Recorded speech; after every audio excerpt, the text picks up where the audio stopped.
Good morning students, this is class 10 science chapter number 4 carbon and its compound part 6. Okay, last time तक हमने carbon compounds कैसे बनते हैं वो सीखा था, राइट? और सारी सीरीज हमने सीखी थी. ओके, हम लोग ये वाला हमने थोड़ा डिस्कशन भी किया था, बेंजीन एंड वो, राइट, जो साइक्लिक रिंग है. ओके, तो सैचुरेटेड में जो साइक्लिक रिंग है ये पूछते हैं, हाँ, बट ये पूछते हैं ना, इसलिए थोड़ा रिवाइज कर लो यहाँ पे. सी सैचुरेटेड साइक्लिक रिंग को बोलते हैं साइक्लोहेक्सेन. उसको अंडरलाइन कर लेना, ऑब्जेक्टिव में पूछते हैं. सैचुरेटेड साइक्लिक रिंग मतलब, सैचुरेटेड मतलब सिंगल बॉन्ड. Yes, right. तो सिंगल बॉन्ड की जो है ना, वो क्या है, जो सिंगल बॉन्ड की है वो, ओके, 1 2 3. तो जो सिंगल बॉन्ड की है, ठीक है, साइक्लिक रिंग, उसको हम क्या बोलते हैं? साइक्लोहेक्सेन. साइक्लोहेक्सेन, उसको अंडरलाइन कर लो, ऑब्जेक्टिव में पूछते हैं साइक्लोहेक्सेन. साइक्लोहेक्सेन एग्जांपल नहीं कि कोई से उसका एग्जांपल, हाँ, मतलब कि सैचुरेटेड रिंग का एग्जांपल क्या है? साइक्लोहेक्सेन. और अनसैचुरेटेड रिंग का एग्जांपल क्या है? अनसैचुरेटेड कार्बन रिंग, तो बेंजीन, राइट. और बेंजीन का स्ट्रक्चर अब तक 3 बार पूछा गया. बेंजीन का स्ट्रक्चर देखो, बहुत इजी है. 6 कार्बन की चेन बना दो ऐसे. ओके, यस और नो? 1 2 3 4 5 6. ठीक है, और ऑल्टरनेट, यस, इसको छोड़ दो, इसको डबल, इसको छोड़ दो, इसको डबल, इसको छोड़ दो, इसको डबल, ऐसे. ओके, बस, हाँ. और हर एक जगह पे आप हाइड्रोजन हाइड्रोजन लगा लो, राइट. तो ये अब तक 3 बार पूछा गया है. बेंजीन का जो स्ट्रक्चर है ना वो, राइट. तो यहाँ पे hydrogen hydrogen hydrogen and hydrogen, right. समझ में आ रहा है कि नहीं? एक छोड़ के एक आप डबल बॉन्ड बना दो और एक एक सिंगल बॉन्ड. ठीक है, तो ये किसका स्ट्रक्चर हुआ? बेंजीन का, राइट. तो ये पूछते हैं सैचुरेटेड कार्बन की रिंग है, उसका नाम साइक्लोहेक्सेन, और अनसैचुरेटेड कार्बन की रिंग है, उसका नाम बेंजीन. समझ में आया? यस और नो? Yes yes. ओके, चलो, तो ये हमने थोड़ा रिवाइज कर लिया.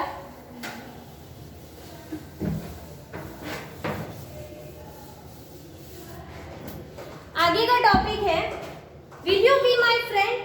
तो carbon seems to be very friendly element. So far we have been looking at compound containing carbon hydrogen only, right. तो मतलब हमने अब तक तो ऐसा ही पढ़ा कि जो हाइड्रोकार्बन्स है, राइट, उसके बारे में ही पढ़ा कि हाइड्रोजन और कार्बन के जितने भी स्ट्रक्चर्स है वो. और एक ऐसा है कि अगर आप कार्बन चेन है, सपोज मीथेन, राइट, तो उसमें एक एलिमेंट को रिप्लेस करके अगर आप क्लोरीन लगा दो, Br लगा दो, ऐसे भी है, राइट. तो उस स्ट्रक्चर को भी हम क्या बोलते हैं? Functional group, right. तो ये अलग अलग टाइप के फंक्शनल ग्रुप है कि आप जो क्लोरीन एंड ब्रोमीन, तो वो क्या होगा, ठीक है, वो प्रीफिक्स में बोला जाएगा. प्रीफिक्स में बोला जाएगा क्लोरो और ब्रोमो, राइट. तो ये तो है, तो इथेन है ना. इथेन में एक हाइड्रोजन हटा के हमने क्या बनाया? Chlorine and bromine, right. तो अगर CL लगाया आपने H की जगह, तो that will be chloromethane, right. ये है तो मीथेन ना. समझ में आ रहा है कि नहीं? मीथेन की फॉर्मूला क्या है? CH4, okay, and Cl. तो that will be chloromethane. Are you getting or not? तो अब तक हमने सिर्फ हाइड्रोजन एंड कार्बन की चेन पढ़ी. अभी हम अलग अलग टाइप के फंक्शनल ग्रुप है, 5 ही फंक्शनल ग्रुप है आपके सिलेबस में, डोंट वरी. 11 12 में बहुत सारे, राइट, वो आपको याद रखना है. So that will be chloromethane. Br है तो ब्रोमोमीथेन. समझ में आ रहा है कि नहीं? वो प्रीफिक्स में लग रहा है, क्लोरो एंड ब्रोमो. सफिक्स में नहीं लग रहा है. सफिक्स मतलब पीछे लगाना, तो उसमें क्या लगेगा? प्रीफिक्स मतलब क्या? सफिक्स में क्या लगेगा? मीथेन, ठीक है. क्लोरोमीथेन, ब्रोमोमीथेन, ऐसे. यहाँ हमने क्लोरीन और ब्रोमीन लिया, बट हम कोई और एलिमेंट ले सकते हैं? ले सकते हैं, बट वो उतना स्ट्रांग होना चाहिए कि वो उसके साथ बॉन्ड बना सके, राइट. तो कुछ जो हेलोजन गैसेस है साथ करते हैं और ये chlorine and bromine is the exceptional case. Halogen gases पता है ना, जिसके 10 मतलब कंप्लीट है, 10 कंप्लीट। ओके, मतलब जिसकी जो वो है वो कंप्लीट जो है, संतुष्ट है कुछ। यस, समझ में आ रहा है? तो वो सारे हेलोजन गैसेस है, वो हेलोजन गैसेस एबल है ये कंप्लीट करने के लिए। क्यों? क्योंकि उनकी वो स्ट्रक्चर तो कंप्लीट है, तो वो उतने एबल है कि एनर्जी उसको शेयर कर सकते हैं इलेक्ट्रॉन्स कार्बन के साथ, राइट? बाकी सब में इतनी ताकत नहीं होती है। एनीवे, नेक्स्ट है अल्कोहल, राइट? नेक्स्ट है अल्कोहल।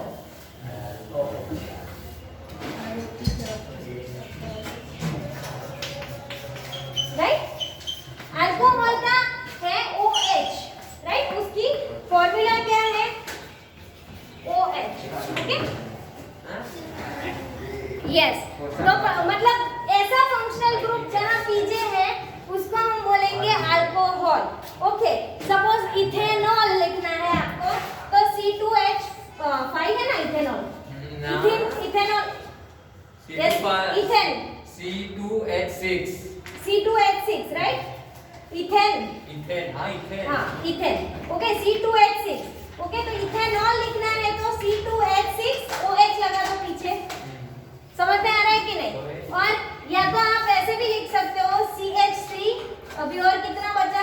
CH3 again, right? और फिर OH, ऐसे भी आप बना सकते हो, ठीक है? मतलब CH3 क्या हो? C2H6, okay? ऐसे भी आप लिख सकते हो। मतलब जिसके पीछे आपको ये फॉर्मेशन मिल रहा है ना OH, that is the alcohol, okay? That is the alcohol, ठीक है? एंड जनरली जो हमारा इथेनॉल होता है ना, वो हम दवाइयों में, राइट, मेडिसिन्स में और उसमें यूज करते हैं, राइट? मेडिसिन्स है और उसमें, बट उसमें 100% नहीं लिया जाता इथेनॉल, ठीक है? बिकॉज अगर इथेनॉल 100% ले जाएंगे तो हमारे जो ऑर्गन्स है उसको बहुत इफेक्ट करेगा, राइट? यस, तो लंग्स डैमेज हो सकता है, राइट? तो दैट्स व्हाई जो लोग ज्यादा अल्कोहल का इंटेक लेते हैं, राइट? अल्कोहल दवाइयों में भी यूज होता है, इसीलिए दवाइयों का साइड इफेक्ट हो रहा है। सोचो, दवाई में भी कुछ परसेंट ही होता है तो भी दवाई लेने से साइड इफेक्ट हो रहा है। तो जो प्योर इथेनॉल या प्योर अल्कोहल लेते हैं, सोचो उनकी बॉडी कितनी डैमेज हो रही होगी, राइट? तो उनकी लाइफ है वो बहुत ही शॉर्ट हो जाएगी, राइट? एनीवे, लेट्स सी, चलो नेक्स्ट थर्ड फंक्शनल ग्रुप क्या है? Aldehyde, okay? Third functional group क्या है? एल्डिहाइड। सर अल्कोहल का जो है तो उसके पीछे इथेनॉल जो OL वो लगा, हाँ, OL लगेगा, OL। ये अपनी नोटबुक में लिख लो। हम ये क्या लिखा है? Second number, functional group and types, ऐसा लिख दो, हेडिंग लगाओ फंक्शनल बस सब है। रीजन था यार, ओके?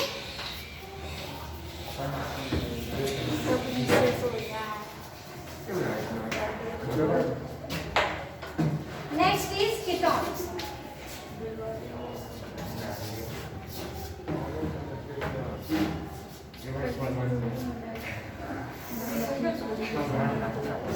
कार्बोक्सिलिक एसिड, उसमें क्या होता है?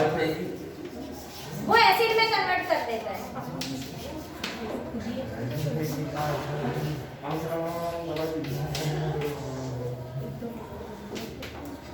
Carboxylic acid. सी, पानी में अगर 0.5-0.7% भी आप कार्बोक्सिलिक एसिड ऐड कर लो ना, तो वो बन जाएगा vinegar, and that will be the acidic acid. वो एसिड में बना देता है।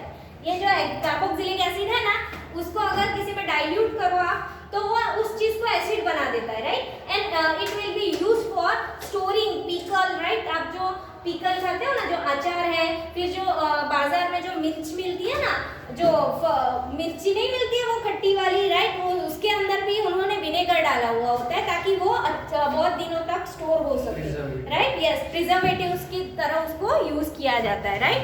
हाँ चलो नेक्स्ट। तो अल्कोहल में ये आएगा, एल्डिहाइड में ये ग्रुप आएगा, राइट। इसका भी हम लोग एग्जांपल देखेंगे। कीटोन में CO, राइट। इसको आप एल्डिहाइड को आप CHO भी कर सकते हैं, ऐसे भी लिख सकते हैं, साइड पे लिख दो। इसको आप CO भी लिख सकते हैं, इसको आप COOH ऐसे लिख सकते हैं, मतलब कि C2H5 COOH है, तो ये क्या है, इथेनॉक्साइड एसिड, ओके। फिर ये CO है, तो दैट इज मैम इसमें सफिक्स क्या लगेगा कार्बोनिक एसिड? जिलिक एसिड, जिलिक YLIC, मतलब ये X नहीं होगा, लिक एसिड ऐसा बनेगा, एसिड ऐसा बनेगा, YLIC, यस, लिक एसिड। मैम COOH नहीं लगेगा बेटा, COOH तो फॉर्मूला में लगेगा, नाम में, नाम ठीक है, होगा। हाँ नाम में। फिर उसमें OA नहीं लगेगा, इसमें YDE लगेगा और इसमें ऑल लगेगा, राइट। और इसमें प्रीफिक्स, मैम अल्डिहाइड में एयर नहीं लगता, प्रीफिक्स अल्डिहाइड में एयर नहीं लगता पीछे, वो आएगा आगे, मैं बताऊंगी आपको, ठीक है। चलो ये लिख लिया आपने, आगे तो कुछ है नहीं ऐसा, लिख लो। Why do we, फ्रेंड वहां से रीड करो, आप होम रीड करो। Carbon seems to be a very friendly element. So far we have been looking at compounds of carbon and hydrogen, but carbon also forms bonds with other elements such as halogens, oxygen, nitrogen and sulfur. In a hydrocarbon chain, one or more hydrogens can be replaced. These elements are also present in a group of a given in table 4.3. 4.3 These heteroatoms and the groups containing this confer specific properties to the compound regardless of the length and nature of the carbon chain and hence हाँ, तो ये किसकी definition है, heteroatoms की। Heteroatoms क्या है कि carbon form bonds with other elements such as halogens। Halogens मैंने अभी बताया, हेलोजन गैसेस क्या होता है, जिसकी आउटर मोस्ट ऑर्बिट है वो कंप्लीट होती है, राइट। वो सारे जो है वो halogens.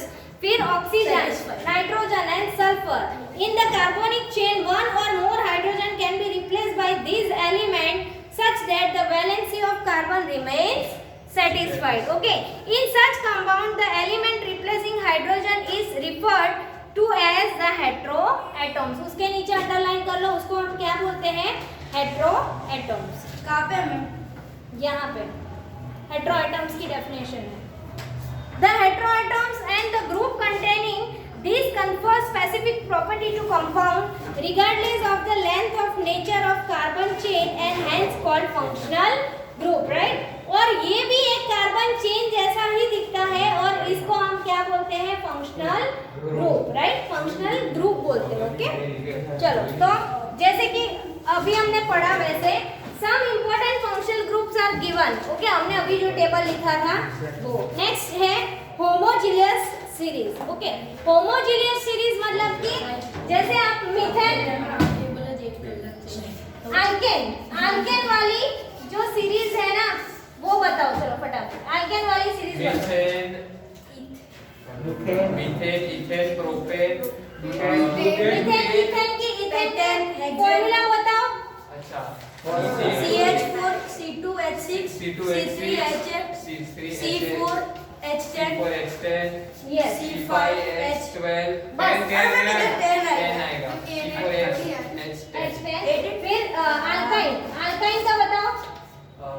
C2H4 H4 C3H6 C4H8 C5H10 okay सी, तो ये जो सीरीज है ना, ये जो सीरीज है, राइट, उसमें सपोज आप अल्कोहल फंक्शनल ग्रुप लगाओ या आप CO फंक्शनल ग्रुप लगाओ, राइट, या फिर आप COOH फंक्शनल ग्रुप लगाओ, हर एक में, राइट।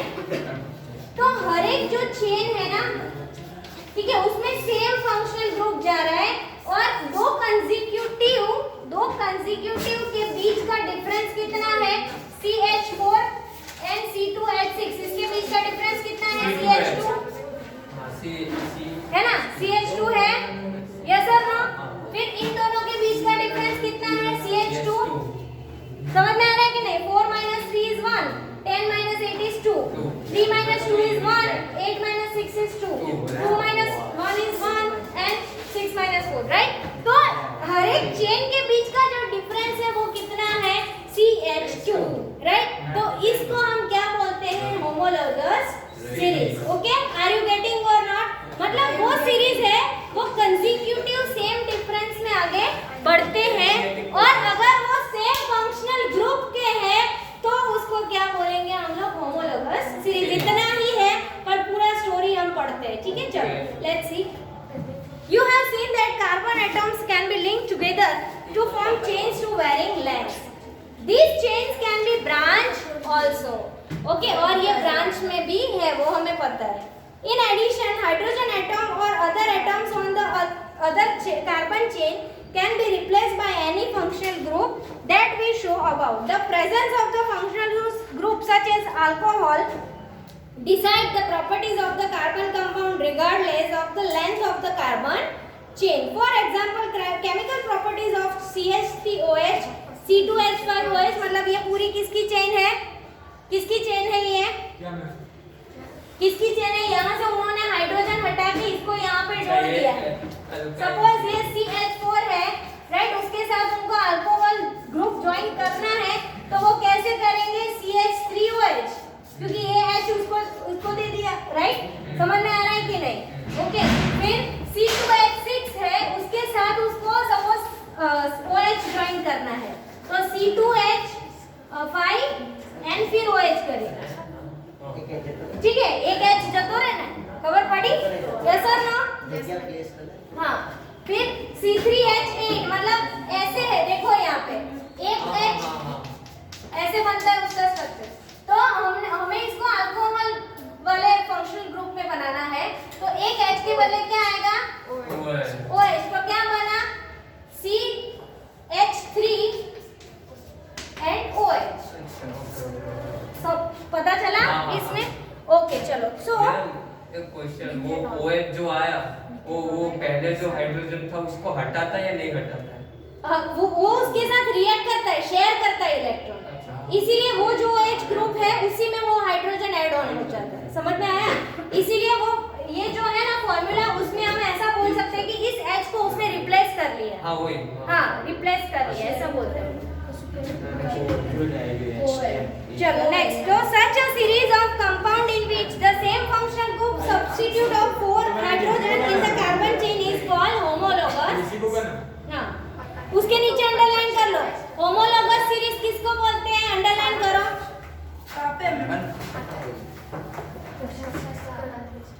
होमोलोगस सीरीज किसको बोलते हैं? अंडरलाइन करो। कहाँ से करना है? Such a series of compound in which same functional group substitute for hydrogen in a carbon chain is called homologous series. उसके नीचे से रीड करो तिथि। Okay, let us look at the homologous series that we see. तो ये सारी हम homologous ही बोलेंगे, ठीक है? जितनी अल्केन की सीरीज है, अल्काइन की सीरीज है, अल्कलाइन की सीरीज है, वो सब क्या है? होमोलोगस सीरीज ही है, क्योंकि उसके बीच का डिफरेंस क्या है? कंसेक्यूटिव। हाँ, कंसेक्यूटिव का, फिर ऐसे नहीं कि इसका और इसका डिफरेंस तो CH2 नहीं है मैम, ऐसे नहीं, राइट? कंसेक्यूटिव मतलब इसके बाद वाला का और ऊपर वाले का डिफरेंस CH2 है। Okay, so what is the difference between next pair propane and butane? तो वो यहाँ पे देखो आपको दिखाया गया है CH2, राइट? तो कितने मास में डिफरेंस है ऐसा भी पूछते हैं। दो कंसेक्यूटिव चेन में कितने मास का डिफरेंस है? तो मास कैलकुलेट करो, आपको पता है 9th स्टैंडर्ड में आपने सीखा है, कार्बन का मास इज 12, हाइड्रोजन का मास इज 1, बट 1 2 जा 2, राइट? यस और नो? तो 14 और मास किस में मेजर करते हैं? मास किस में मेजर करते हैं? मॉलिक्यूलर मास किस में से मेजर करते हैं? 9th स्टैंडर्ड में पढ़ा है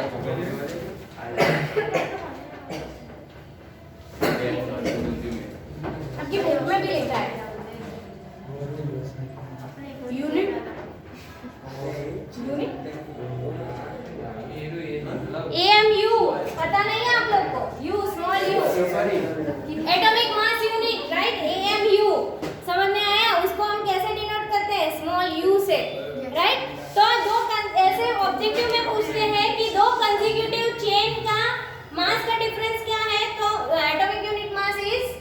14U, ठीक है, 14U, ओके, क्योंकि कार्बन का मास 12U है और 1U है। आपकी बुक में क्वेश्चन मार्क करके क्वेश्चन दिया है, तो उसका मास क्या होगा, तो हमने ढूंढ लिया 14U, ठीक है। Similarly take the homologous series of alkenes. ऐसे सबका एटॉमिक मास होता होगा ना? हाँ, वो 9th स्टैंडर्ड में हमने पूरा चैप्टर नहीं पढ़ा, एटॉम्स एंड मॉलिक्यूल्स, ओके, उनका तो पूरा 3 लेक्चर गए थे। एटॉमिक मास और मॉलिक्यूलर मास फाइंड करने में 3 लेक्चर गए, आप देख लेना, ऑनलाइन मिल जाएगा आपको। Anyway, the first member of the series is ethene, which we have already come across in the section, right. CH2 है, उसका डिफरेंस वही है और कुछ नहीं है यहाँ पे। चलो, एट मॉलिक्यूलर मास, यहाँ से रीड करो कीर्ति। As the molecular mass increase in any homogeneous series, a gradation in physical properties is seen. This is because the melting and the boiling point increase with increasing molecular mass. Other physical properties such as solubility in a particle solvent also show the similar gradation. But the chemical properties which are determined solely by the functional group remain similar in the homogeneous series. Okay, very good. चलो next, चलो अभी उसके नीचे underline कर लो कि जो हम लोग ये करवाते हैं ना, बॉन्ड बनाते हैं, उसमें क्या होता है, फिजिकल प्रॉपर्टी चेंज होती है, ओके, और केमिकल प्रॉपर्टी चेंज नहीं होती है। ये ऑब्जेक्टिव में पूछते हैं कि as molecular mass increase in any homologous series, a gradation in physical property is seen. Gradation मतलब चेंज होना, obviously उसका मास बढ़ रहा है ना, समझ में आ रहा है कि नहीं? ओए, आंसर तो दो। ये CH4 है और C2H5 करो, उसका मास बढ़ेगा कि नहीं? और बॉन्ड ज्यादा होगा तो melting point and boiling point high हो जाने वाला है कि नहीं? तो उसकी प्रॉपर्टी चेंज हो रही है कि नहीं? Physical property, chemical property will be same. समझ में आ रहा है, क्योंकि वो बॉन्ड बनाता है और कुछ नहीं उसमें, राइट। तो यहाँ पे अंडरलाइन करो कि as the molecular mass increase in any homologous series, a gradation in physical property is seen. Gradation मतलब चेंज, ठीक है, साइड पे लिख दो, physical property will change, chemical property will remain same, side पे लिख दो। यस, जब ये बॉन्ड बनाते हैं ना, तो पूछते हैं ऑब्जेक्टिव में कि फिजिकल प्रॉपर्टी चेंज होती है, तो यस, और केमिकल प्रॉपर्टी चेंज होती है तो नो। समझ में आ रहा है? Yes, ma'am. Thank you. So other physical property such as solubility in the, तो क्या फिजिकल प्रॉपर्टी चेंज हो रहा है, तो this is because melting and boiling point increase with the increasing of molecular mass. Molecular mass बढ़ेगा तो melting and boiling point भी increase होगा ना, उसके नीचे अंडरलाइन कर लो, अंडरलाइन कर लो, मॉलिक्यूलर मास बढ़ेगा तो मेल्टिंग एंड बॉइलिंग पॉइंट भी इंक्रीज होगा, right. But the chemical property which are determined slowly by the functional group remains similar in the homologous series. Okay, but उनका जो केमिकल प्रॉपर्टी है वो same रहेगा homologous series में, okay. तो next topic हम लोग करेंगे nomenclature of carbon and compound. Thank you everyone.